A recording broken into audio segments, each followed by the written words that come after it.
ನಮಸ್ಕಾರ, welcome back to my channel. ನಾನು ಕವಿತಾ.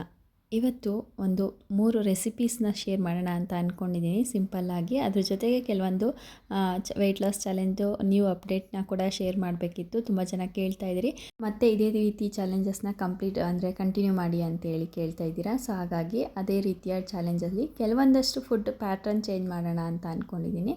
ಈ ಥರದ ವೀಡಿಯೋಸ್ ನಿಮಗೆಲ್ಲ ಇಷ್ಟ ಆಗಿದೆ ಅಂತ ಭಾವಿಸ್ತೀನಿ, ಇಷ್ಟ ಆಗುತ್ತೆ ಅಂಥೇಳಿ ಮುಂದೇನೂ ಕೂಡ.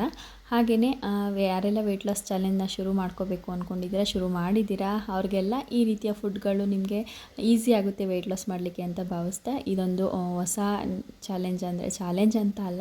ಸೊ ಡೈಲಿ ಬ್ಯಾಲೆನ್ಸ್ಡ್ ಡಯಟ್ನಲ್ಲಿ ಯಾವ ರೀತಿಯೆಲ್ಲ ಫುಡ್ಡನ್ನು ನಾವು ತೊಗೊಬೋದು ಯಾವ ರೀತಿಯೆಲ್ಲ ಹೆಲ್ದಿ ಫುಡ್ಗಳನ್ನ ಪ್ರಿಪೇರ್ ಮಾಡ್ಕೋಬೋದು ಈಸಿಯಾಗಿ, ಟೈಮ್ ಸೇವ್ ಮಾಡ್ಕೊಳ್ಳೋ ರೀತಿ ಅಂತ ಹೇಳ್ಬಿಟ್ಟು ತೋರಿಸ್ತೀನಿ ಅಷ್ಟೇ. ಹಾಗೆಯೇ ಎಲ್ಲರೂ ಕೂಡ ಹೌಸ್ ವೈಫೇ ಇರೋದಿಲ್ಲ ಅಲ್ವಾ. ಸೊ ಕೆಲವೊಂದಷ್ಟು ಜನ ಹೋಮ್ ಮೇಕರ್ಸ್ ಜೊತೆಗೆ ವರ್ಕಿಂಗ್ ವುಮೆನ್ಸ್ಗಳು ಕೂಡ ಇರ್ತಿರಲ್ವ, ಅವರೆಲ್ಲ ವೆಯ್ಟ್ ಲಾಸ್ ಮಾಡೋರಿಗೆ ಹೆಲ್ಪ್ ಆಗುತ್ತೆ. ಅದಕ್ಕೋಸ್ಕರ ಕ್ವಿಕ್ಕಾಗಿ ಕಡಿಮೆ ಸಮಯದಲ್ಲಿ ಯಾವುದೆಲ್ಲ ರೆಸಿಪೀಸ್ಗಳನ್ನ ನಾವು ವೆಯ್ಟ್ ಲಾಸ್ ಮಾಡಬೇಕಾದ್ರೆ ಮಾಡ್ಕೋಬೋದು ಅನ್ನೋದನ್ನು ನಾಳೆ ಬರುವಂಥ ವೀಡಿಯೋಸ್ಗಳಲ್ಲಿ ಶೇರ್ ಮಾಡ್ತೀನಿ. ಅದ್ರ ಜೊತೆಗೆ ಒಂದೊಂದು ವಾರ ಒಂದೊಂದು ಸೀರೀಸ್ ರೀತಿ, ಅಂದರೆ ಈ ವಾರ ಪೂರ್ತಿ ಸ್ಮೂದೀಸ್ ಸೀರೀಸ್ನ ಶೇರ್ ಮಾಡೋಣ ಅಂತ ಅಂದ್ಕೊಂಡಿದ್ದೀನಿ. ಫುಲ್ ವೀಕ್ ಯಾವುದೆಲ್ಲ ಕಲರ್ಫುಲ್ ಸ್ಮೂದೀಸ್ನ ಮಾಡ್ಕೋಬೋದು ಅನ್ನೋದನ್ನು ಕ್ವಿಕ್ಕಾಗಿ ತೋರಿಸ್ಕೊಡ್ತೀನಿ. ಟೈಮ್ ಯಾವಾಗ ಇರಲ್ಲ ಅಂತಿರಲ್ಲ, ಅಂಥ ಟೈಮಲ್ಲಿ ನಿಮಗೆ ಸಪ್ರೇಟಾಗಿ ಫುಡ್ನ ಪ್ರಿಪೇರ್ ಮಾಡ್ಕೊಳ್ಳೋಕ್ಕಾಗಲ್ಲ, ಟೈಮ್ ಇಲ್ಲ ಅನ್ನೋರು ಈ ರೀತಿ ಕ್ವಿಕ್ಕಾಗಿ 5 ರಿಂದ 10 ನಿಮಿಷ ಅಷ್ಟೇ ಟೈಮ್ ಸಾಕಾಗೋದು. ಅಷ್ಟರೊಳಗೆ ನಾವು ಯಾವ ರೀತಿಯೆಲ್ಲ ಸ್ಮೂದೀಸ್ನ ಪ್ರಿಪೇರ್ ಮಾಡ್ಕೊಬೋದು ಅನ್ನೋದನ್ನು ಶೇರ್ ಮಾಡ್ತೀನಿ. ಇನ್ನು ಫಸ್ಟ್ ವೀಕು ಬ್ರೇಕ್ಫಾಸ್ಟ್ ಸೀರೀಸ್ ಅಂದರೆ ಸ್ಮೂದಿ ಸೀರೀಸನ್ನು ಶುರು ಮಾಡ್ತಾ ಇದ್ದೀನಿ. ನೆಕ್ಸ್ಟ್ ವೀಕಲ್ಲಿ ಲಂಚ್ ಸೀರೀಸ್ ಆಗಿರ್ಬೋದು ಅಥವಾ ಸೂಪ್ಗಳಾಗಿರ್ಬೋದು, ಈವ್ನಿಂಗ್ ಡಿನ್ನರ್, ಈ ಥರದ್ದು ನಿಮಗೆ ಯಾವುದು ಬೇಕು ಜಾಸ್ತಿ ಅನ್ನೋದನ್ನು ಕಾಮೆಂಟ್ ಸೆಕ್ಷನಲ್ಲಿ ತಿಳಿಸಿ. ರಾತ್ರಿ ಊಟಕ್ಕೆ ಹೆಲ್ತಿ ರೆಸಿಪೀಸ್ ಬೇಕಾ ಅಥವಾ ಬೆಳಗ್ಗೆ ಮಾರ್ನಿಂಗ್ ಬ್ರೇಕ್ಫಾಸ್ಟಿಗೆ ಅಥವಾ ಲಂಚಿಗೆ ಅದನ್ನು ಆದಷ್ಟು ಶೇರ್ ಮಾಡಲಿಕ್ಕೆ ಟ್ರೈ ಮಾಡ್ತೀನಿ. ಇನ್ನು ಇಂಟರ್ಮಿಟೆಡ್ ಫಾಸ್ಟಿಂಗ್ ಬಗ್ಗೆ ಕೇಳಿದ್ರಿ, 14 hours ಇಂಟರ್ಮಿಟೆಡ್ ಫಾಸ್ಟಿಂಗ್ ಯಾವ ರೀತಿ ಮಾಡೋದು ಅಂತೇಳಿ. ಸೊ ಅದನ್ನು ಶೇರ್ ಮಾಡಿದ್ದೀನಿ. ಯಾರೆಲ್ಲ ನೋಡಿಲ್ಲ ಅನ್ನೋರು ಅದ್ರ ಬಗ್ಗೆ ಹೋಗಿ ಲಾಸ್ಟ್ ವೀಡಿಯೋನಲ್ಲಿ ಚೆಕ್ ಮಾಡ್ಬೋದು. ತುಂಬ ಒಳ್ಳೆ ರೆಸ್ಪಾನ್ಸ್ ಬಂತು ಅಂತಲೇ ಹೇಳ್ಬೋದು. ತುಂಬ ಜನ ಒಳ್ಳೊಳ್ಳೆ ಕಮೆಂಟ್ಸ್ನ ಹಾಕಿದ್ದೀರಾ. ಸೊ ಇದೇ ರೀತಿ ಕಂಟಿನ್ಯೂ ಮಾಡಿ ಅಂತ ಹೇಳ್ಬಿಟ್ಟು. ಇನ್ನು ನಾನು ಬ್ಯಾಲೆನ್ಸ್ಡ್ ಡಯಟ್ನ ಫಾಲೋ ಮಾಡ್ತಾ ಇರೋದ್ರಿಂದ 3 ಮೀಲ್ಸ್ನ ತೊಗೊಂಡು, ಸೊ ಇಂಟರ್ಮಿಟೆಡ್ ಫಾಸ್ಟಿಂಗ್ ಮಾಡಲಿಕ್ಕೆ ತೊಂದರೆ ಏನೂ ಇಲ್ಲ. ನಾನು ಆಲ್ರೆಡಿ 14 hours ಇಂಟರ್ಮಿಟೆಡ್ ಫಾಸ್ಟಿಂಗ್ನೇ ನಾವು ಮಾಡ್ತಾ ಇರೋದು. ಯಾಕೆಂದರೆ ನಾನು ಎಲ್ಲರನ್ನೂ ಕಳಿಸ್ಬಿಟ್ಟು ಕೆಲಸ ಏನಿದ್ರೆ ಏನಾದ್ರು ಸಣ್ಣ ಪುಟ್ಟ ಕ್ಲೀನಿಂಗ್ ಕೆಲಸ ಏನಿರುತ್ತಲ್ಲ ಅದೆಲ್ಲ ಮುಗಿಸ್ಕೊಂಡು ನಾನು ಬ್ರೇಕ್ಫಾಸ್ಟ್ ಮಾಡೋ ಅಷ್ಟರೊಳಗೆ 10 ರಿಂದ 10:30 ಆಗೋಗಿರುತ್ತೆ ಟೈಮು.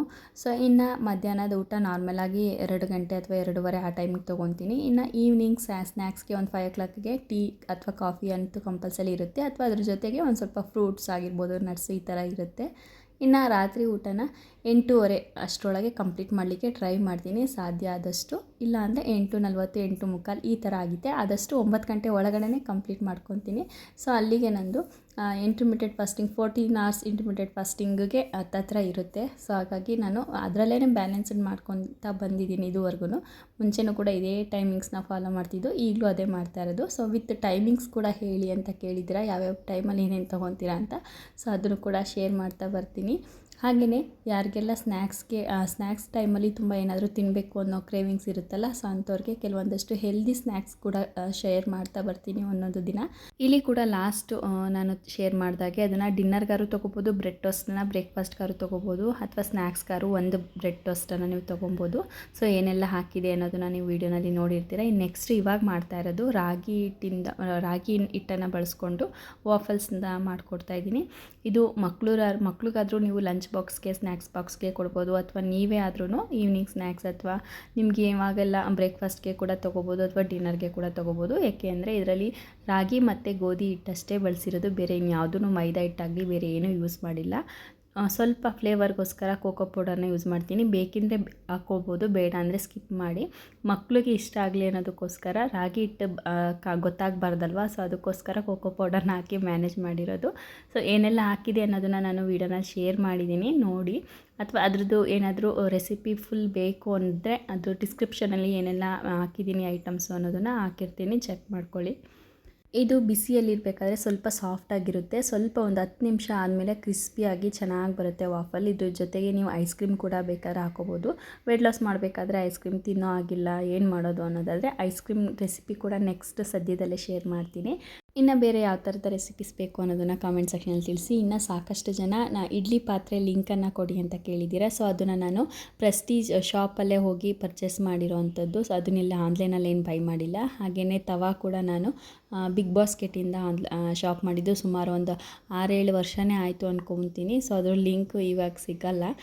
ಸರ್ಚ್ ಮಾಡಿದ್ರೆ ನಿಮಗೆ ಅದ್ರ ಸಿಮಿಲರ್ ಎಲ್ಲಾದರೂ ಸಿಗ್ಬೋದು. ಬಿಗ್ ಬಾಸ್ಕೆಟಲ್ಲಿ ತುಂಬ ಚೆನ್ನಾಗಿದೆ ಕ್ವಾಲಿಟಿ. ನಾನ್ ಸ್ಟಿಕ್ ಯೂಸ್ ಮಾಡಬಾರ್ದು ಅಂತ ಗೊತ್ತು, ಬಟ್ ಆದ್ರೂ ಅದರಲ್ಲಿ ಯಾವುದೇ ಥರದ ಕೋಟಿಂಗ್ ಮೇಲೆ ಎದ್ದು ಹೋಗ್ತಿಲ್ಲ. ಅದ್ರ ನಾನ್ ಸ್ಟಿಕ್ ಕೋಟಿಂಗ್ ಏನಿರುತ್ತಲ್ಲ ಅದು ತುಂಬ ಚೆನ್ನಾಗಿದೆ. ಒಂಥರ ಐರನ್ ತವಾ ಥರನೇ ಇದೆ.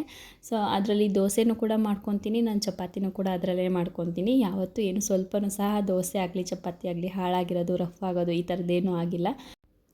ಇನ್ನು ಕೆಲವೊಂದು ಸಲ ರೊಟ್ಟಿ ಸಹ ಅದರಲ್ಲೇ ಮಾಡ್ತೀನಿ. ಟೈಮು ಇಲ್ಲಾಂದರೆ ಬೇಗ ಮಾಡಬೇಕು ಅಂದಾಗ ತುಂಬ ಚೆನ್ನಾಗಿ ಬರುತ್ತೆ. ಮೂರನ್ನು ಕೂಡ ಒಂದೇ ತವದಲ್ಲಿ ಯೂಸ್ ಮಾಡ್ಕೊತೀನಿ. ಸೊ ನೆಕ್ಸ್ಟ್ ಯಾವಾಗಾದ್ರು ಬೈ ಮಾಡಿದ್ರೆ ಅದ್ರ ಲಿಂಕನ್ನು ಶೇರ್ ಮಾಡ್ತೀನಿ. ಇನ್ನು ನಾನು ಈ ರೀತಿ ಪಾಸ್ತಾ ಎಲ್ಲ ತೊಗೋಬೋದಾ ಅಂದರೆ ಆರಾಮಾಗಿ ವೀಕ್ಲಿ ಒನ್ಸ್ ನಾವು ಹೆಲ್ದಿಯಾಗಿ ಮಾಡಿಕೊಂಡು ತೊಗೊಬೋದು. ಇದಕ್ಕೆ ಚೀಸ್ ಬೇಕಿದ್ರೂ ಕೂಡ ಆ್ಯಡ್ ಮಾಡ್ಕೊಳ್ಳಿ. ವೀಕ್ಲಿ ಒನ್ಸ್ ಆದರೆ ಯಾವಾಗೆಲ್ಲ ಚೀಟ್ ಮೀಲ್ ಮಾಡ್ಕೋಬೇಕು ಅಂದ್ಕೊತೀವಲ್ಲ ಅಂಥ ಟೈಮಲ್ಲಿ ಪಾಸ್ತಾ ಎಲ್ಲ ಯಾರಿಗೆಲ್ಲ ಇಷ್ಟ ಆ ಥರದ್ದು ಮಾಡಿ. ಇದಕ್ಕೆ ನಾನು ಪಾಲಕ್ ಸೊಪ್ಪಿನ ಜೊತೆಗೆ ಬಾದಾಮ್ ಹಾಲು ಮಾಡಿರೋ ಅಂಥ ಬಾದಾಮಲ್ಲಿ ರುಬ್ಕೊಂಡು ಉಳಿದಿರೋಂಥ ಪೇಸ್ಟ್ ಏನಿತ್ತು ಪಲ್ಪು, ಅದನ್ನು ಯೂಸ್ ಮಾಡ್ಕೊಂಡು ಮಾಡಿರೋದು. ಕ್ರೀಮಿಯಾಗಿ ತುಂಬ ಅಂದರೆ ತುಂಬ ಚೆನ್ನಾಗಿತ್ತು. ಇನ್ನು ಹಾಗೆಯೇ 14 hours ಇಂಟರ್ಮಿಟೆಡ್ ಫಾಸ್ಟಿಂಗಲ್ಲಿ ಬೆಳಗ್ಗೆನೇ ಜೀರಾ ವಾಟರ್ ತೊಗೊಂಡ್ರೆ ಗ್ಯಾಸ್ಟ್ರಿಕ್ ಆಗಲ್ವಾ ಅಂತ ಕೇಳಿದ್ದೀರಾ. ಸೊ ಅದು ನಿಮಗೆ ಗ್ಯಾಸ್ಟ್ರಿಕ್ ಆಗುತ್ತೆ ಅಂದರೆ ಅದನ್ನು ಸ್ಕಿಪ್ ಮಾಡಿ ನೀವು ನಾರ್ಮಲ್ ಪ್ಲೈನ್ ವಾಟರ್ನ ಕೂಡ ತೊಗೋಬೋದು. ಅಥವಾ ನಿಮ್ಮ ಬಾಡಿಗೆ ಏನು ಅಡ್ಜಸ್ಟ್ ಆಗುತ್ತೆ ಆ ಥರದನ್ನ ನೀವು ಬ್ಯಾಲೆನ್ಸ್ ಮಾಡ್ಕೊಂಡು ಹೋಗಬೇಕಾಗುತ್ತೆ. ಇನ್ನು ಬೇರೆ ಏನೇ ಡೌಟ್ಸ್ ಇದ್ದರೂ ಕಾಮೆಂಟ್ ಸೆಕ್ಷನಲ್ಲಿ ತಿಳಿಸಿ. ಇನ್ನು ಕೊಬ್ಬರಿ ಎಣ್ಣೆದ್ರ ಬಗ್ಗೆ ಕೇಳಿದ್ದೀರಾ, ನೆಕ್ಸ್ಟ್ ವೀಡಿಯೋನಲ್ಲಿ ಅದನ್ನು ಅಪ್ಡೇಟ್ ಮಾಡ್ತೀನಿ. ಈ ವಿಡಿಯೋ ಇಲ್ಲಿಗೆ ಎಂಡ್ ಮಾಡ್ತೀನಿ. ಇದು ಒಂದು ನ್ಯೂ ವೆಯ್ಟ್ ಲಾಸ್ ಸೀರೀಸ್ ಬಗ್ಗೆ ಅಪ್ಡೇಟ್ ಕೊಡಬೇಕಿತ್ತು, ಹಾಗಾಗಿ ಒಂದು ಪುಟ್ಟ ವೀಡಿಯೋನ ಶೇರ್ ಮಾಡ್ತಾ ಇದ್ದೀನಿ. ಇವತ್ತಿನ ವಿಡಿಯೋ ನಿಮಗೆ ಏನಾದರೂ ಇಷ್ಟ ಆಗಿದ್ರೆ ಪ್ಲೀಸ್ ಲೈಕ್ ಮಾಡಿ. ನಿಮ್ಮ ಅನಿಸಿಕೆ ಅಭಿಪ್ರಾಯನ ಕಾಮೆಂಟ್ ಸೆಕ್ಷನಲ್ಲಿ ತಿಳಿಸಿ. Thanks for watching.